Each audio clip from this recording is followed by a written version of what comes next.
Well, what's happening, y'all? Look, I am so excited that we are here tonight. It is Friday night. Some of you all want to be out in them streets. Others of you have other things going on, and I'm glad that you're here with us. I am excited about this conversation with two of my friends, some of my dearest friends, people who are amazing at what they do and who they are is even more so. And so, what we're going to do is have a conversation on purpose, an on purpose conversation. And I want you, there'll be some chance to put out some comments and to as well maybe ask a question here or two if we have some time at the very end. But in this conversation today, the goal is let me tell you that what on purpose conversation is it's really to encourage you, to inspire you, empower you to end this year on top, to have the strength that you need to go forward. Holidays can be, for me, holidays were always over the last few years have always been kind of a challenge. After the death of my aunt who raised me, and I love my mother who birthed me, and but we've always been in different states, and so holidays have, being sometime at one point just kind of by myself. Thank God I'm married now, and my wife, we're able to spend these times together. And so, as I thought about these things and thought about what do people need around this time? What do people want? One of my passions is advising and leading, as well as inspiring and inspection. And so I say one, but some of my passions and talents.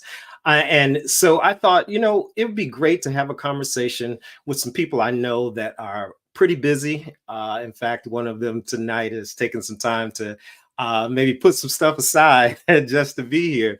But they're pretty busy, but they're pretty focused, and they love to have fun, and they love to live life to its fullest. In fact, when you hear Ricardo Miller, who is effective living, he's always talking about ways to effectively live a life to its fullest. And so we're going to have a conversation with them tonight. Again, if you have a comment, if you have a question, if you just want us to, if you want to reach out, at the bottom of the screen, you'll see where you can contact some folks. Leaders Image is the name that you'll see for me. Leaders Image is basically something I formed in 2010 as I was doing conferences around the country, and basically it helps people to see the best in them and to bring out the best in them. There's a Latin word that's educare or educar. It means to bring out what is innately there, to draw out what is innately in there. So that's where we get the word education from. And so that's what Leaders Image is about. Leaders Image is about helping people see who they are, inspiring them to be who they are, and to take action on that. That's enough about me and intros. That was 5 minutes. I got some people waiting in the room for them. So let me bring to the forefront a young lady who is amazing at what she does. And she is, I'll let her and this young man introduce themselves. You all can. Ricardo, he called us young. This is so exciting.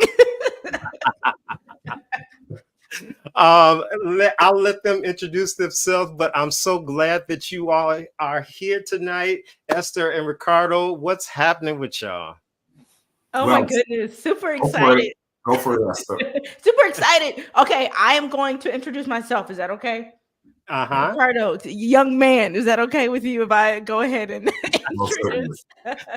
No, EC, I am super excited, so pumped to be a part of this conversation with two dynamic men who just mean the world to me. My name is Esther Moreno, and I'm the founder of Child's Heart.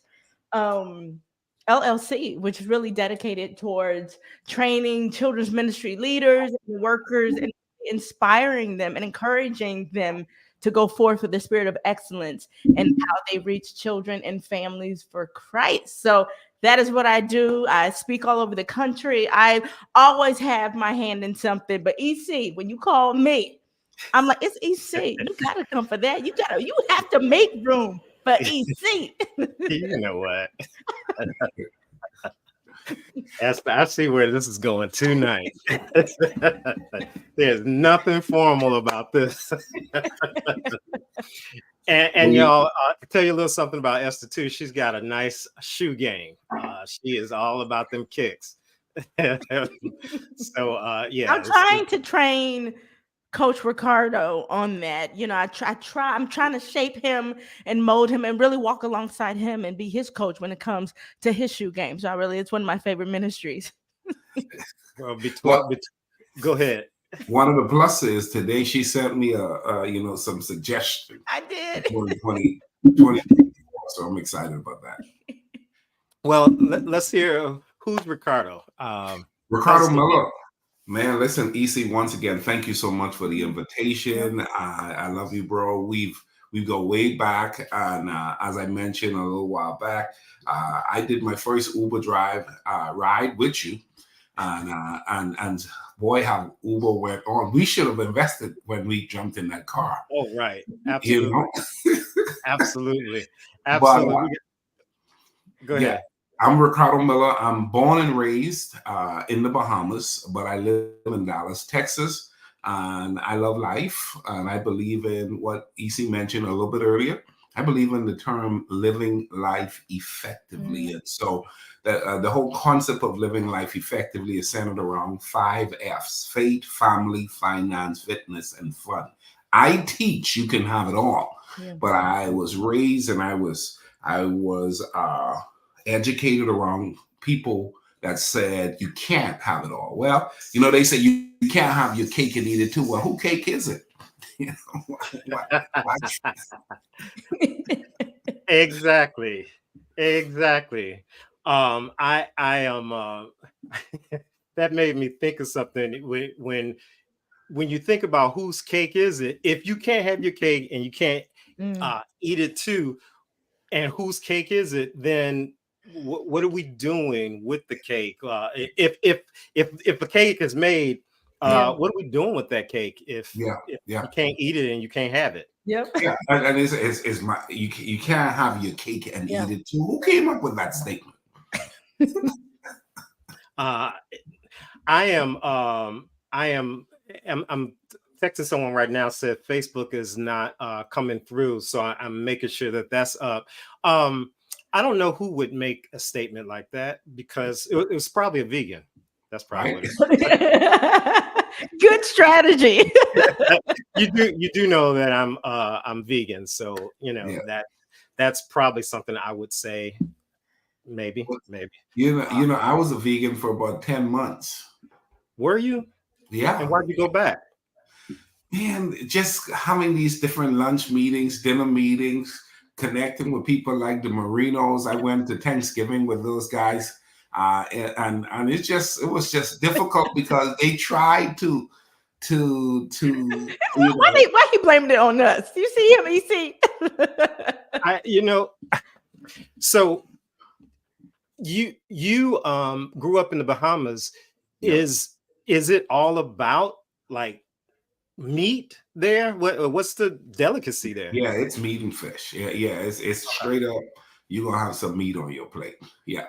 But when I went home, they were looking at me strange, like, you know, you've gone a little bit too far, brother. Really? Yeah. Well, what changed you back? Why'd you go back to like I said, really, I still think at the very core it's an interest of mine. But when I looked at the level of inconvenience being an itinerant speaker, and people, I mean, every other week at the time I was traveling, and when it comes to telling them what to get for me to eat, and having to sit at these tables where I'm the host, and the vast majority of what they put on the table, I'm sorry, And then it goes into the full I'm actually more of me now than I was then. So I'm so much more comfortable in saying that's not who I am or that's not what I'm about. It took me a while to be able to draw the line and stand alone or stand strong in what I believe as to what I was about, because I wanted to do it. And as a matter of fact, early on, I remember being a vegetarian when I was about 19. And once again, it was the pressure from the outside that disrupted this idea that I wanted to embrace on the inside. Wow. See, you can't, Ricardo cannot help but teach and bring it and make it. Is this about veganism? Like, what is this about? Exactly. And so the effective living way of eating. So we're going to get back to that. We're going to get back to that. But let me say this to you all. Thank you for coming. I tease, but Ricardo, I secretly, inwardly call you the mini Miles Monroe. I know that was your mentor. Wow. And you exude that leadership. You exude that conversation. As you've gotten older, your voice sounds like him. Only thing now you have the beard. I'm really proud of you, bro. So and you notice I'm sticking with it. Yeah. I love it. I love it. And that's our sponsor tonight. Is beard oil, and we'll talk a little about that. But anyway, I say that's your nickname. I think the nickname that I have for you, Esther, is Little Miss Marathon, because you're always going. You're always going, and with that being the case, what keeps you going? What keeps you going? Oh man, that's such a good question. AC, I would really say what keeps me going is just believing that what I'm doing is making an impact.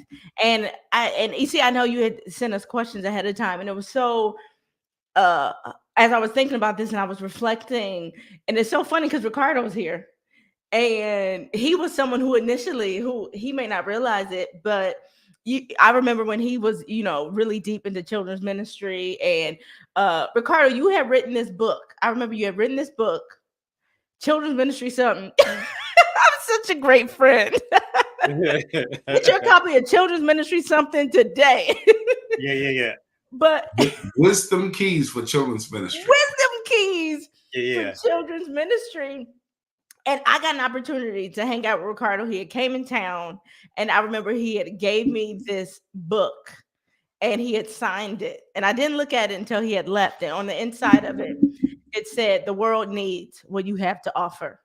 And it sounds like such a simple statement, but I think for so many of us, we don't believe that. We don't believe that the world needs what we have to offer, that God has created us and in his image in a unique way to give something to this earth. And that statement right there, he does not know. It kept me for so many years. I continued when it got hard to say, the world needs what you have to offer, Esther. And as I've continued, as I've been able to witness the impact that God has allowed me to have in the earth, as I sign books, as I'm now on my 4th leadership book, when I sign books and I autograph them, I say quite often the exact same thing, because I think it's such an important message for people to know, and for people not just to read, but to embrace for themselves. Yeah. The world needs what you have to offer. Yeah. I love that. Ricardo, what keeps you going, man? Man, a few years ago, I captured this whole concept of being a fish in water. I tell people, when a fish is in water, it's in its element, and it's in its place where it belongs, and that's what keeps me going. I believe I'm in the place where I belong, and that's the place where I tell people I've created a life I don't need a vacation from. I like who I am. I like what I'm about. As a matter of fact, EC, I think it was about 2 years ago. I think everybody thought I was crazy because I did what I called a digiton, where it was 12 hours of interviews. I'm talking about conversation after. It was just, I'm talking about 10-minute breaks.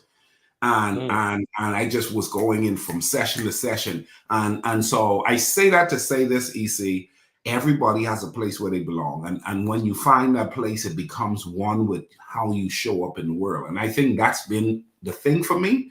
Now, what I said is, one, I wanted to find that place. I found it. Two, I wanted to do life with others who have found that place. I'm now doing that. And then I want to cash in on it. That's what I'm working on.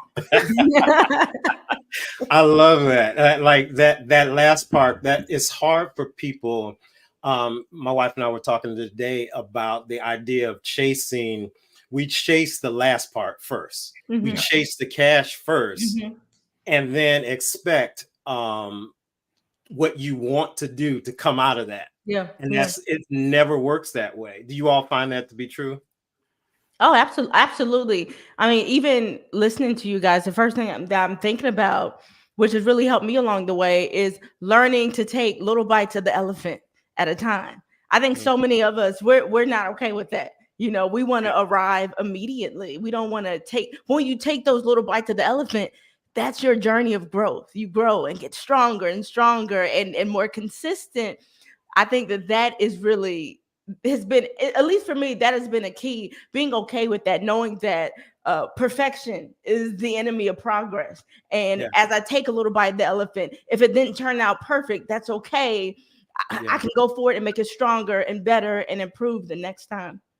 Well, and to that point, let me say this real quick. I think to that point is we are always looking. That's the difference between the sprint and the marathon. Yeah, we're looking for the goal, and so we want to like take off out of the blocks and be at the goal. Yep. And it doesn't work that way. You know, a marathon is 26 miles. We want to go from mile 1, 2, 3, 25, 26.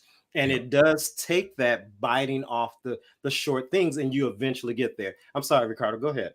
No, you're right on, EC. I remember telling a number of my clients, I said, man, listen, this effective living journey is a marathon.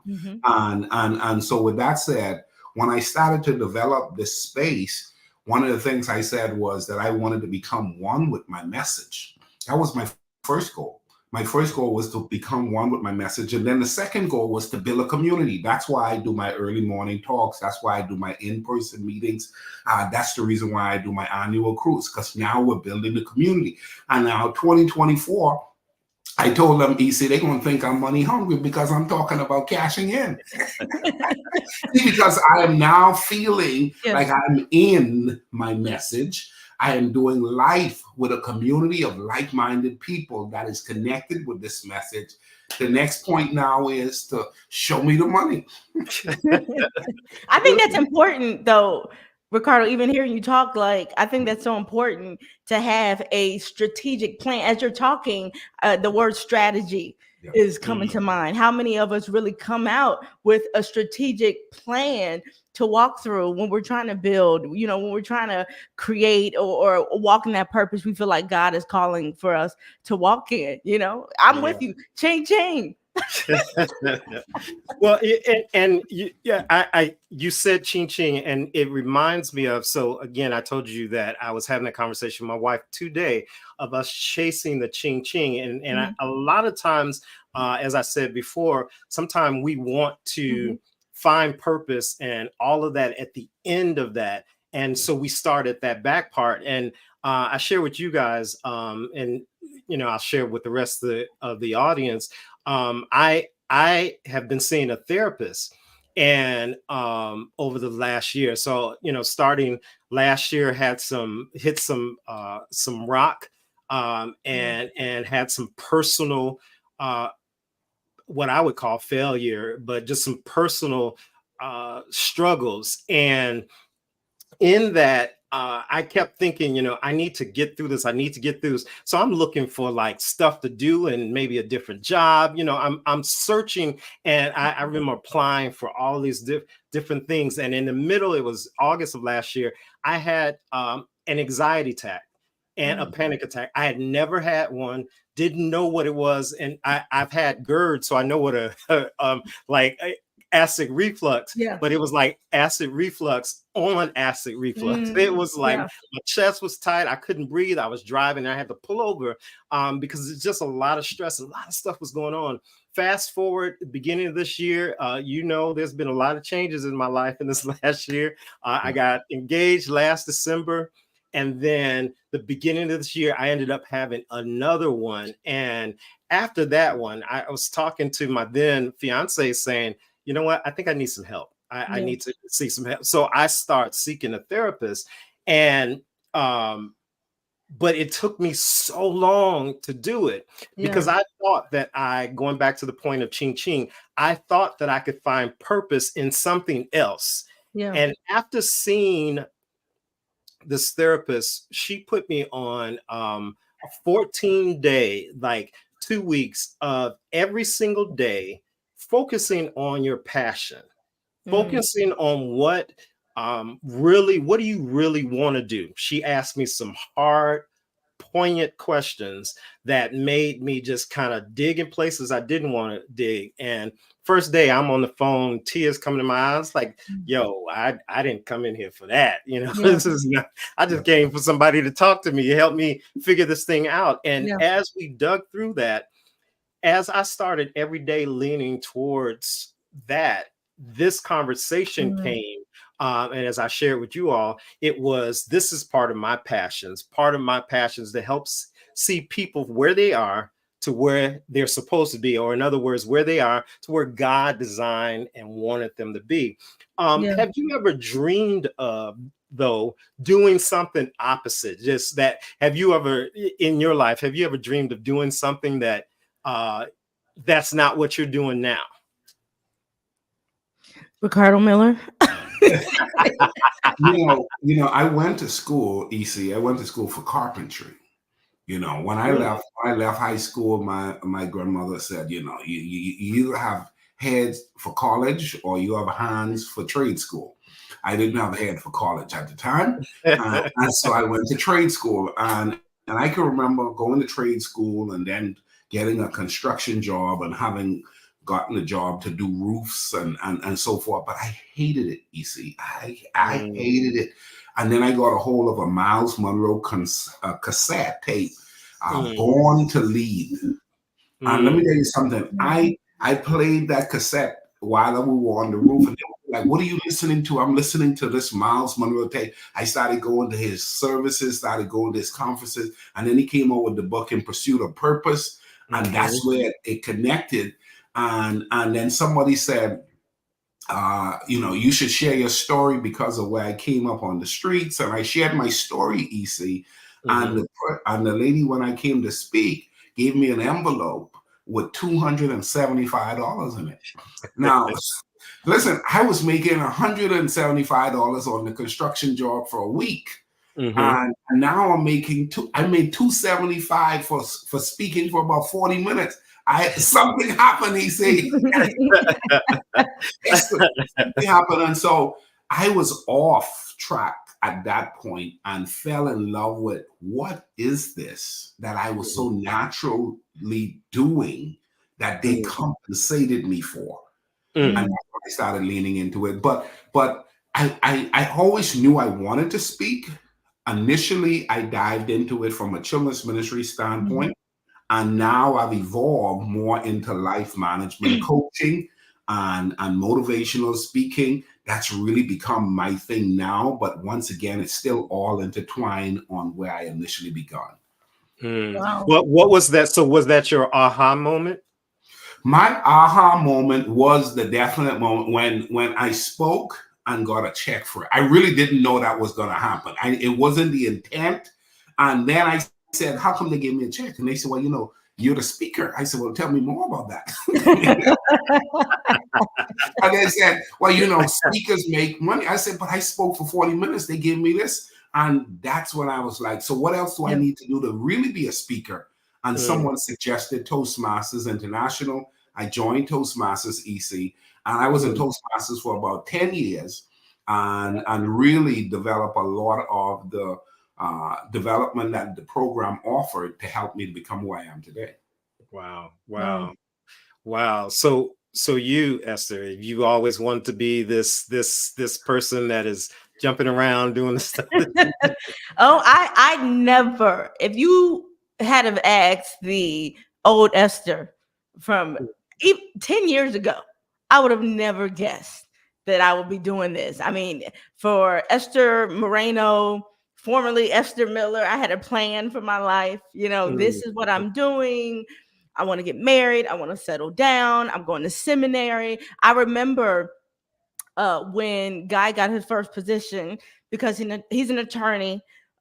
He's always had a dream job to work for a judge. He wanted to work for a district court judge, got a position, and she ended up being a first lady of a church. And at the time, I was in seminary, and it just seemed like God was setting the whole thing up. And I remember her husband brought me into the church, and he invited me to preach my first sermon.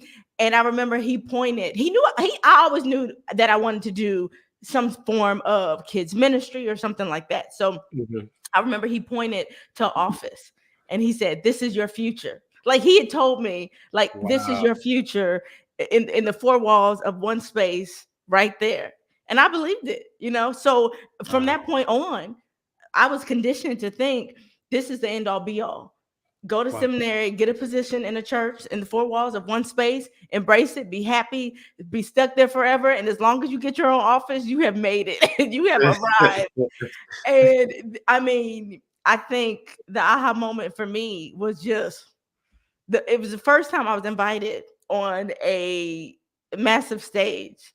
I was nervous. I felt like pooping my pants. You might want to make this like rated R, this conversation. I made horrified, but just that natural Esther came out, and so many people receiving it, and just the joy that I got from being a part of that experience and impacting and inspiring people. I'm like, man. And even, you know, as I've navigated through this new world, really looking at that kind of that old world. It is kind of an old world. I love you, church.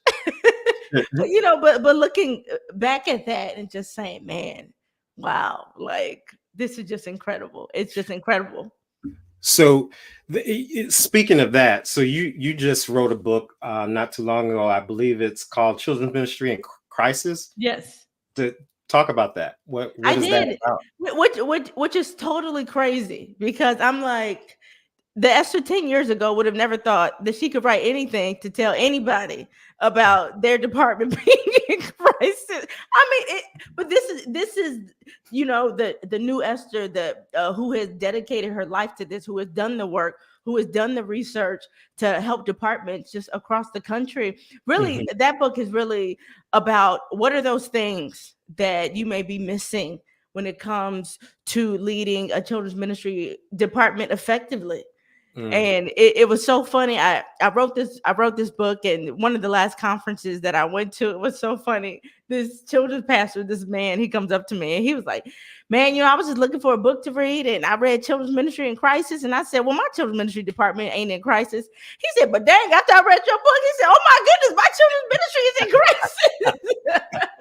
crisis." What was it? Did he tell you what specifically was kind of that like, this is what makes, did he tell you? Yeah, absolutely. It's a leadership. So many of us in kids ministry, for what I do, we are missing so much when it comes to that leadership element. We are holding on to that old school model of what a children's pastor should be. They should be alluring and just really exciting for kids, and they should know how to connect with kids. They should like kids, and totally miss out on the fact of really equipping and nurturing volunteers and building strong teams and really leading like Jesus led the disciples. He equipped, he commissioned, he called, and really going through those steps. I think a lot of leadership deficiencies are just running rampant in the world of kids ministry. Well, John Maxwell talks about that, is everything rises and falls on leadership. That's the bottom line. Yeah. In fact, that leads me to the question of Ricardo. Like when you hear that, and your book, the last one is, I don't know if this is the last one. You write so much, man, but Effective Living Guide to Creating a Life You Don't Need to Take a Vacation From. Is that right? Yep. So when you talk about leadership and you talk about living a life, how would a person lead themselves in that life where they don't have to take a vacation from that life? What is a good leader? What does it take to be a good leader in any area?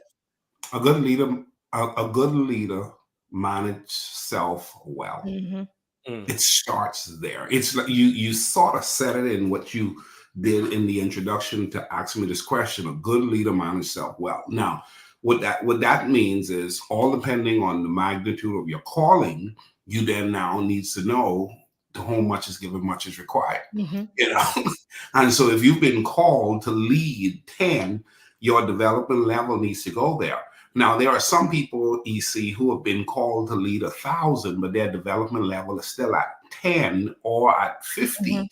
And watch this, the grace of God on their life is still for 1,000. And some of those guys have been promoted to positions of 1,000, but yet they're still functioning at the 10 and the 50 and the 100 level. And there's a clog in the line.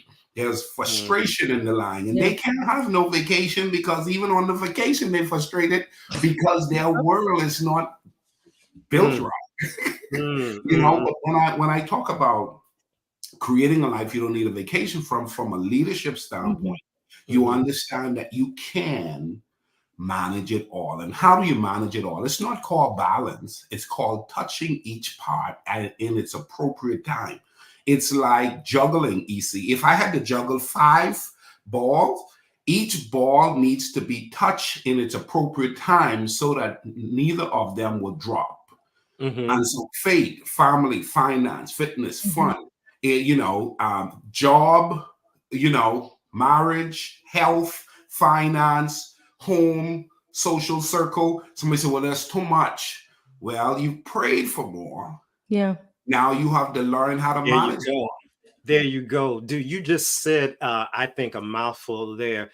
We pray for these lives. When I look at Instagram and when I look at TikTok and all of this, and everyone's showing these lives of doing all this stuff, we pray for these lives. And then when they come, or when we appear to have them, then it's like, oh, well, I can't handle this, or why is this happening to me? Or, now I was watching, I don't know if y'all got kids, so y'all understand Doja Cat. You know who Doja Cat is. I was watching an interview with her, and I told y'all I love interviews. Watching an interview with her and Ebro, he works at Apple as well as in New York from the radio. And she was saying, like, now where she doesn't like the fame that she has, she doesn't like, but you're out there now. This is the life you wanted, and it's in front of you. So what do you do that? And I want both of you to answer that. What do you do then to when you pray for these things? They're there. God has answered the prayer. What do you do to manage them well? From that perspective of family. And I know you just answered some of that, Ricardo, but I want to give, like, we're going into a new year, so I kind of want you to, like, help us. What are some things that you all do to manage that well? I mean, I would say no a lot. I think that we're scared to say no to people. And even hearing Ricardo talk about management and managing ourselves well, I think that that's something a lot of people struggle with. They don't have time to manage themselves well because they so busy out here, got other people managing them.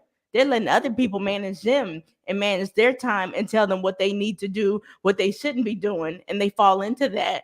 So they don't have time to experience joy and managing yourself well and experiencing. And I know Ricardo will talk about this, because really, I know, Ricardo, your platform is faith, family, fitness, finances, fun, and all these different areas in managing yourself well, because it's just, for me, I've learned it is okay to say no.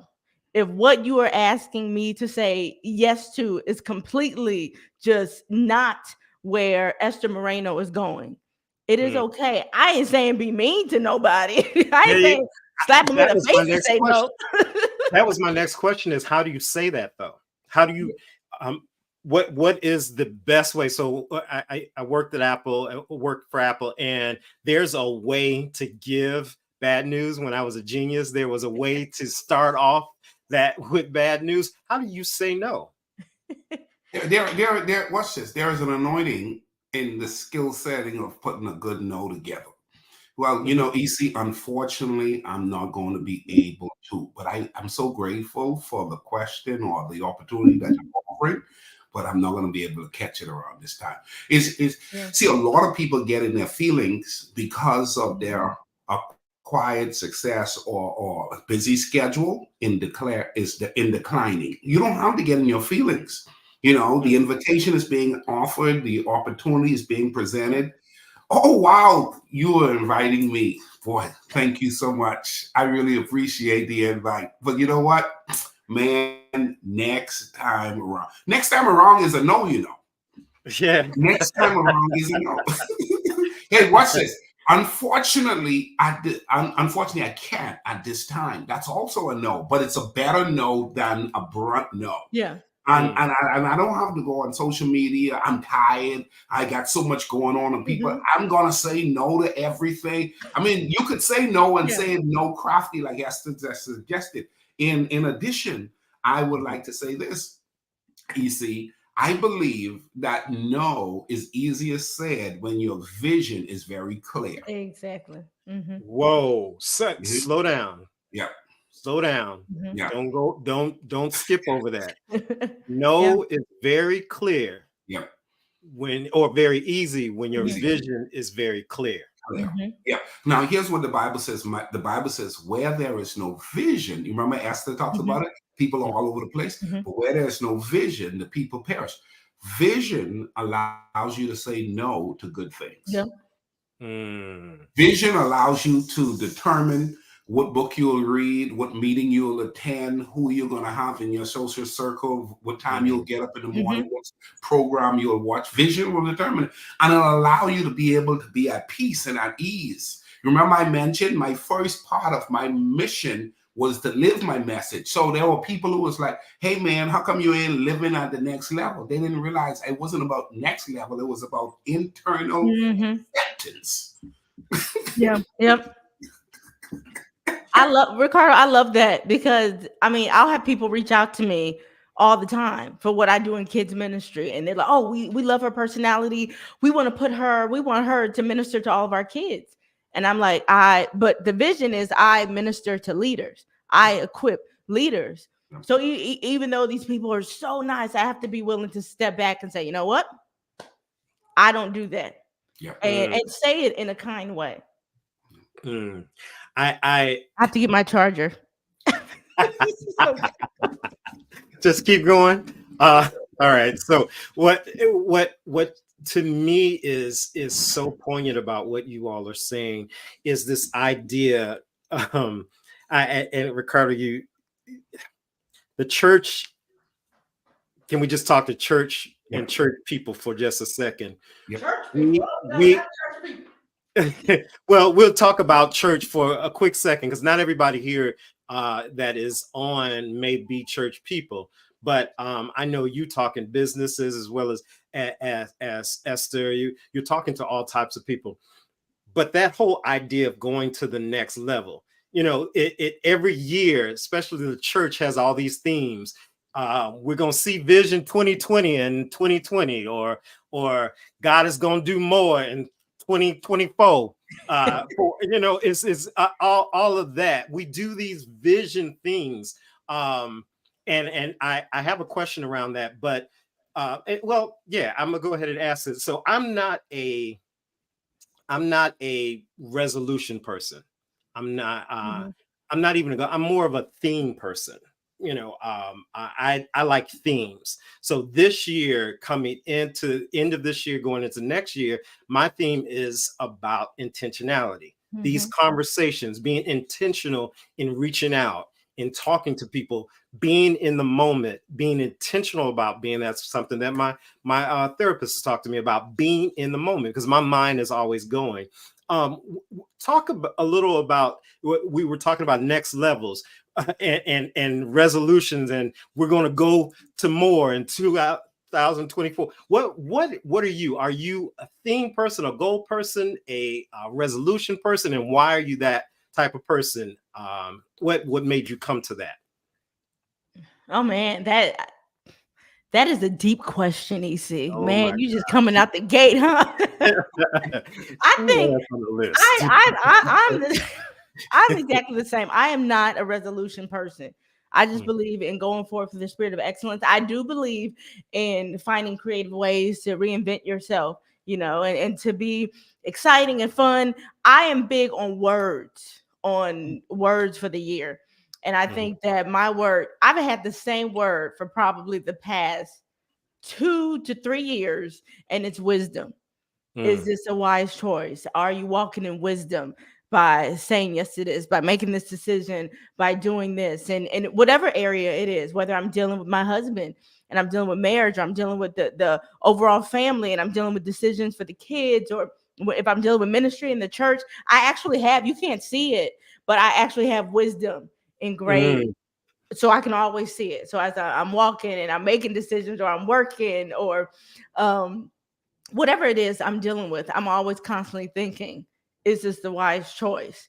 Have you stopped to really think about this? Because the old Esther was very impulsive, like, come on, sure, I'll do it. Yes, whatever you need me to do, I'll be there. Oh, don't worry about it. I got this. And I didn't realize that I was saying no to my purpose by saying yes to theirs. Did you become a theme and gather this theme of wisdom because you couldn't keep a goal, or couldn't? I'm not cracking on you, but is it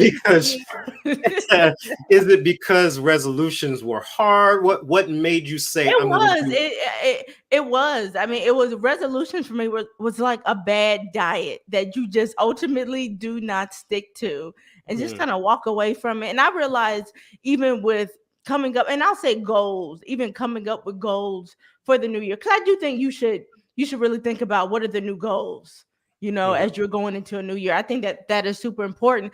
For me, I realized that I'm not in and of myself. I have a family to think about. So a lot of times I'll come on board with my husband, and me and Guy will come together, and we will talk about we'll talk about different areas of our life. I mean, we're really corny. I mean, we have a whole document that we print out. My husband's like, we are dedicating 24 hours to this task.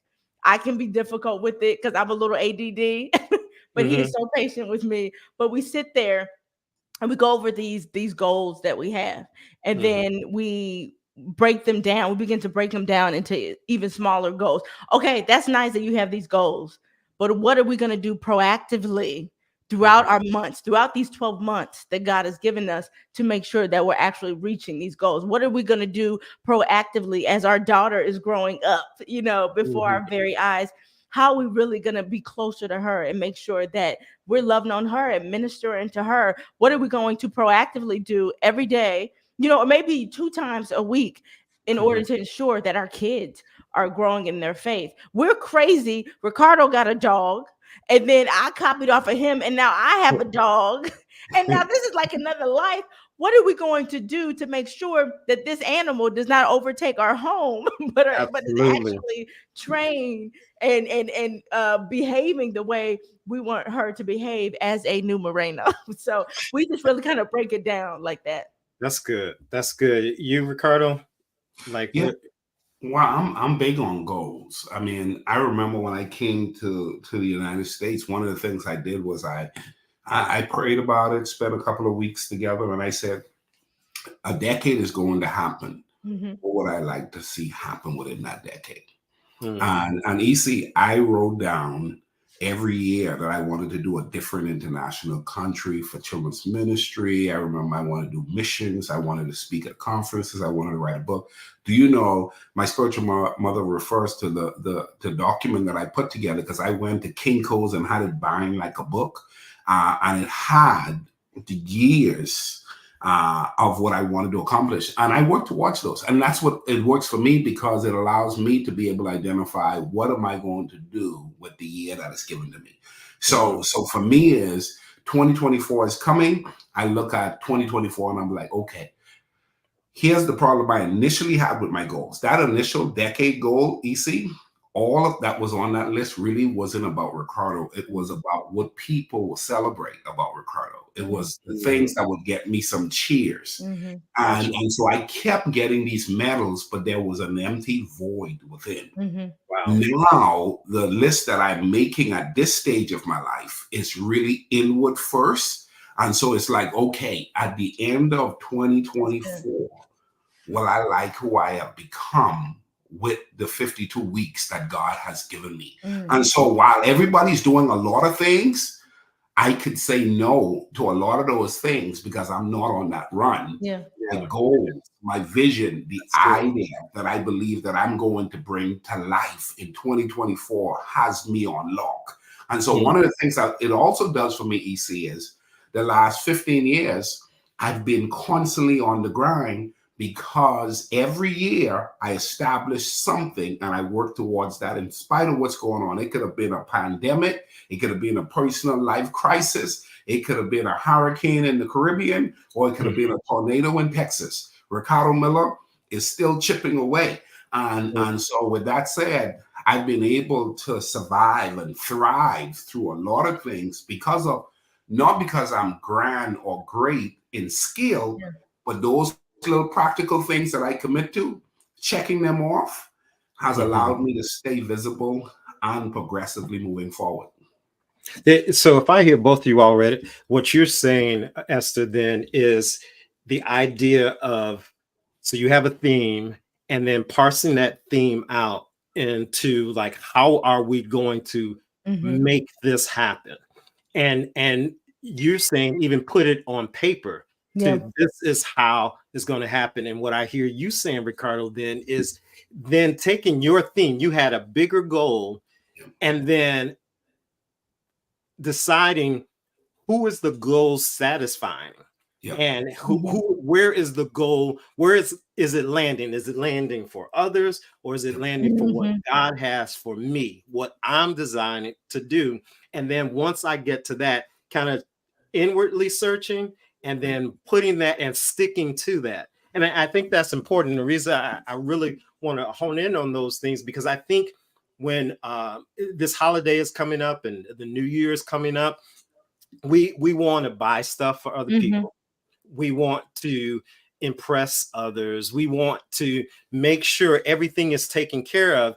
And we need to parse some things out. We need to sit down and kind of get focused as we go into a new year. I believe it's just like the scripture says about God gives us new mercies every day. I think every year is a good time to really put that hat back on, or that thinking cap, as we learned as children pastors. So, so you understand that, putting that on and really kind of sitting down and saying, what am I going to do, to your point, Ricardo, what am I going to do with this year? And at the end of this year, am I satisfied with what came out? So what does a check-in look like for both of you? I'll start with you, Ricardo, and then Esther. What does check-in look out to make sure that you're doing those things throughout the year?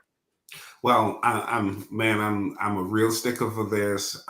Every week there are some things working towards. Every month there are some things I'm working towards. The weeks are working towards the month. The months are working towards the quarter. Quarter is working towards the year.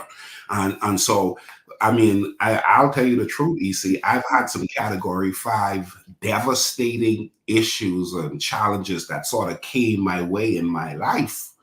But in the midst of it, I still can't tell you I've had a bad year in the last decade. And I think it's because I stayed focused and I made up in my mind that I'm going to stay. As a matter of fact, Bishop Michael Pitts said to me when I was going through a very challenging time, I said, man, I'm going to stop and check out and he said, if you stop, you probably won't come back. What you're going to need to do is you're going to need to work through this. And then I remember he referred to something that happened in 9/11. He said one of the things that the Giuliani had to do was he called and challenged the city to get back to life as usual as fast as possible. Because if that had not happened, people would have hurt themselves on the inward of not doing what they were accustomed to. And so for me, EC, when I look at my goals, the goals is no matter what's going on, listen, man, even the good, the bad, or the ugly, I'm going to make it through this because I feel like the goals that I've written down was inspired by God. This is what I've been called to do at this particular time. It's not good ideas. I'm not fond of good ideas. I'm fond of God ideas. Things that will outlive my feelings. Yeah. I love that. Boy, Ricardo, you be pulling out those big emotions and feelings, man. That I wish we had time to really sparse it. What does it look, man? What does a check-in look like for you? Oh my goodness. For me, it's total accountability. I mean, you cannot do this thing by yourself. I think that people who think that they can do things by themselves will lose. I think you need strong people, and not just accountability with it's not just being okay, whatever. Okay, I'll call my girlfriend over here to hold me accountable, but for real, getting strong people who you trust, who you see them going where you want to go, or you see even the lifestyle that they have it emulates a lifestyle that you would like to walk in. Keeping those strong people around you and having them serve as that accountability, mentorship, coaching. For me, that has just been absolutely invaluable because Esther will make excuses for Esther to give Esther a pass on why it's really not that big of a deal for me to do this. Oh, it's not. If I skip doing this, it's not that big of a deal. If I don't post this, if I don't equip or inspire on this day, it's not a big deal. I can jump on it the next day. But it is a big deal because, like Ricardo says, I'm chipping away. I'm eating little bites of the elephant at a time so that I can get to this ultimate goal of purpose that God has called for me to walk in. So Ricardo says this all the time, which I was going to say it, but I was like, this is an inappropriate time to say it. But he always talks about this bucket of glue. He always says, when you stick your hand in a bucket of glue, finish it, Ricardo. What else do you say? If you stick your hands in a bucket of glue, it's impossible for some of that glue not to stick to you. That's association right there. It is. And when you have strong people around you and they're fighting for their dreams and they're pushing and they're so goal and purpose driven and oriented, that inspires you to shoot for your dreams and to just walk in your purpose. So which is why I'm so excited that I have you two amazing men in my life that I get to follow and see and have that stickiness stick to me and inspire me, especially on those days, because you're going to have those days where you don't want to do it, where you just have to choose to push through. Yeah, I love that. So again, Ricardo, checking in looks like coming back, always remembering what it is, fighting through it, regardless, not giving up. Esther, that whole idea of, hey, I need somebody else in on this with me. I cannot do this alone. And I say this too, EC, just really quickly. And when I say that, like when you get accountability around you, don't just get people who just going to be nice to you and be like, oh, girl, you good. You deserve a break. Like get people. And that's so funny. Well, I've known both of you for a while now. Ricardo, I've known you, it's been probably like 6 years now. And I love having him as accountability because he will not be nice to me. Like he will not stroke my ego and be like, girl, you done worked hard. Go ahead and take a break. I mean, he will tell me, what is wrong with you? Ricardo knows some of my projects that I'm doing. So he's so funny. Ricardo, do you remember? He literally texted me the other day. I was like, man, let me jump on this project I'm supposed to be doing. Let me drive to the library. I get a text message from Ricardo as I'm driving there that literally insults me and says, why you procrastinating, Esther? Stop procrastinating and get the job done. And I'm like, now I did tell him to shut up. That was my response. But I knew he was right. And it was accountability that I needed that pushed me and inspired me to really work that hard, that day to do what I would have been like, oh, I'll do it. Yeah. I'll do it next week. Yeah. I think Ricardo is definitely tapped in. He sent me a text once, just out of clear blue. He doesn't text me a whole lot. Yeah. I got a little issue. No, I'm just kidding. But when he texted me, and Ricardo, I just be honest, I don't remember exactly what it was, but in that moment, I needed it. And it was one of those moments where it just kind of brought me back, kind of like, it's like the shoulders, that little boom, boom, boom, boom, boom, when you go off the road on the expressway. Yeah. Boom, boom, boom, boom. It was one of those. It was a reminder, and I was like, oh, somebody is tapped in and somebody is watching, whether he sees it physically or not, whether God told him or he told him. The point is, somebody is there in your corner, and that's so amazing. Hey, y'all, can I do real quick rapid fire 5 questions? Yes, I'm so bad at this. Let's go. Okay. It's kind of a cheat because Ricardo kind of, he's gonna wait because it's the 5 F's. Yes, it is. All right, but I've kind of I'll go first, Esther, then Ricardo, and then the next one, Ricardo, Esther. Okay. So, favorite scripture? Romans 12. I'm not gonna say this right. Oh, look, you know when people ask me what my favorite scripture is, it's funny because I do John 3:16 because it comes to me so fast. Oh God. That's the children's pastor in you. Yeah, Romans 12:1, right? Okay. No, Galatians 2:20. I've been crucified with Christ. Okay, got you. Ricardo. John 15:8.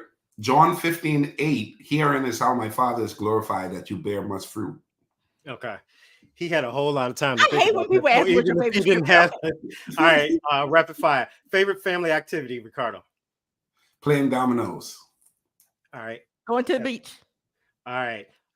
Esther, favorite fitness activity? Walking. Ricardo? Treadmill at the gym. Okay. Ricardo, the one thing your best friend loves about you? Our candid conversations. Ooh. Esther? Oh, I'm incredibly goofy. All right, last one, Esther, and then Ricardo. The most expensive thing you would buy yourself? Oh, most expensive I would buy myself is a pair of Jordans. All right. Ricardo. I would buy myself a presidential Rolex. Ooh, nice. And that we got about well, let's take 2 minutes. Y'all got 2 minutes? We got 2 minutes. Yeah. 2 minutes. And the people who are watching, y'all 2 minutes, and I know we said an hour, we'll go over just a little. But look, it's a new year coming up. You guys have something going on happening this Tuesday. Thank you for those rapids. If you know, it's family, faith, family, fitness, friendships, and finance. So it's a little cheap there. So you have something coming up on Tuesday night. Can y'all tell us a little about it? What's happening with y'all? Absolutely. Super excited. Every third Tuesday of the month, I do a special conversation in particular for those who are involved in ministry when it comes to reaching the next generation, kids ministry. And we are ending the year strong. And we were talking about really how to go into 2024 and just really hit it hard and succeed and to excel in your leadership of volunteers and your reaching of children and families and all of the gambit. We are giving away grand prizes. It is going to be so much fun. So just super excited. We are going through a season, a lot of times at the end of the year, for especially for kids ministry leaders, they're like, I'm falling and going to sleep. And we're like, no. Y'all, you need to wake up, okay? It's about to be a new year, and we don't want to get ready for the new year in the new year. We want to get ready for the new year now so that when we're in it, we are just taking off. So super excited about that conversation. I mean, I'm going to have the Ricardo Miller there. So if you ain't in kids ministry, you're going to get something out of this conversation. Absolutely. Absolutely. Because EC, we're going to talk about 2024. Winning in 2024 really is a recipe. And when you figure out the recipe, or let me use the term a combination, when you get the combination for the lock, EC, boy, listen, the joy of being able to know you have access to what's behind the door that lock is holding. And that's really what it is. Until you know all the numbers. EC, if I give you a combination log that had 8 numbers on it, but you remembered 5, I don't care how excited about the 5 you've remembered, you still don't have access. You still don't have access. You still don't have, and EC, you could, here's the deal. This is why I like Esther's conversation for children's ministry leaders that she has coming up, is because it's recorded and people can go back and listen, because the ideas that's going to be suggested, some people, even if you give them the full 8 numbers, EC, what's going to happen is about 2 days later, they'll be like, I remember 5 of them, but I can't remember the other ones. You can go back and listen, because the truth is, it's like learning the numbers. Once you know the numbers to a combination lock, you can go there in seconds and get access. But for somebody, you may have told them the number, but they didn't quite get the number. They go there and they start struggling, and they start to feel stupid and crazy. And here's the deal. You don't have to feel stupid. You don't have to feel crazy. You just need to learn from somebody who has figured out the numbers. Yeah. You can win. Yep. So I love it. I love it. Get the combination. Get there on Tuesday night. Have this conversation with you. And I do want to say, EC, that the conversation, Ricardo mentioned that it'll be recorded. Obviously, you have to be there live to win the prizes. I mean, we're giving away free coaching, all types of things. So it's going to be really exciting. But it is housed actually in a private Facebook page that's called Children's Ministry Moving Forward. That is the private Facebook page. That's the private. Can I write that down? Yeah, absolutely. Children's Ministry Moving Forward. It is a private Facebook page, because really we want people who are serious about being excellent and how they do ministry and how they reach the next generation. We're not pushing this off on people who don't want to be there. We want it to be, it has become just this incredible group of people who are really trying to support each other and go with the mindset of really growing together when it comes to their leadership. So, awesome. Awesome, man. You know what? And you all are the perfect people to do it. I have enjoyed the last hour and how many minutes? 2 minutes and 57 seconds. This has been so amazing. There's 2 people who commented. One of the comments was, that's good. The world needs what all 3 of you have. So just thankful for that. That person actually has this last name as Cunningham. Are you related? Is this a setup? Might be. Another comment said, take it one bite at a time. Great stuff. They have your last name, but I know they're not kin to you, Ricardo. Esther's a Miller as well. Yeah, that's what so when you said that earlier, I'm like, yo, like there's some connection here somewhere. And the comment came up. Yes, I am a Cunningham. I am. But yeah, when I thought of it, we're gonna talk about that offline, because you might be kin to some folks that because my in-laws are all, my wife's maiden name is Miller. So this will be really, I'm around a whole lot of Millers all the time, man. What is that about? Hey, listen, easy. My wife's mother's maiden family name is Millers. Yeah. Really? Yeah. Yo, man, what is happening? Yeah. But I'm gonna tell you this. I'm not the brother that I wasn't gonna change my last name to my wife's name. I'm just putting that out there. That's a new thing now. That's a whole different conversation. Y'all, thank you so much for being here tonight. Thank you so much for having this conversation, going over almost 5 minutes. But I love you all dearly. I thank you for considering this a time to just be vulnerable, and also to use, the gifts. We didn't talk about anything that I know that you don't both live. You actually live out what you talked about. And that's really why I wanted to have this conversation. Is there anything, any place, I have down there how people to contact you. What's the best way to contact you, or what is it that you want people to walk away with? Yeah, 2 questions and then we'll close out. Esther, best way to contact you, and I know it's down there, but still give it to us. And what do you want people to walk away with tonight? Absolutely. Best way to contact me is esthermoreno.com. And if there's anything I want people to walk away with, it's that you don't have to follow the traditions of men. You can break the mold. If you have the faith, the discipline, the consistency, you will see the fruit from that if you stay faithful to that. So that's what I want people to walk away from. Break the mold. You don't have to be religious. Okay, go ahead. Yeah. And for me, I would say you can connect with me on all major social media sites. I'm present there all the time, everywhere. All the time, as early as 6 a.m. All the time. And then what I want you to take away is, the Bible talks about in all you're getting, get an understanding. If life's not working for you, there's a reason why. And you want to get an understanding. And somebody is assigned to help you. So what you're not doing well in, someone is doing well in. And if you would get past pride and shame and public opinion and just simply tell yourself, I'm coming for mine, get the help, embrace it, because there's an understanding to winning. Wow. Get understanding. Well, I thank y'all again. My name is E.C. Cunningham, E Pluribus. They call me EC. We host tonight an On Purpose conversation. If you want to contact me, it's there on the bottom of the screen. Leadersimage.com, leadersimage.org. Change leadersimage.org or eccunningham.com, or you can email me at epluribus, my first name, at leadersimage.org. I thank you all again so much for joining us tonight, for joining these 2 lovely folks. Lovely folks sounds so formal, my friends.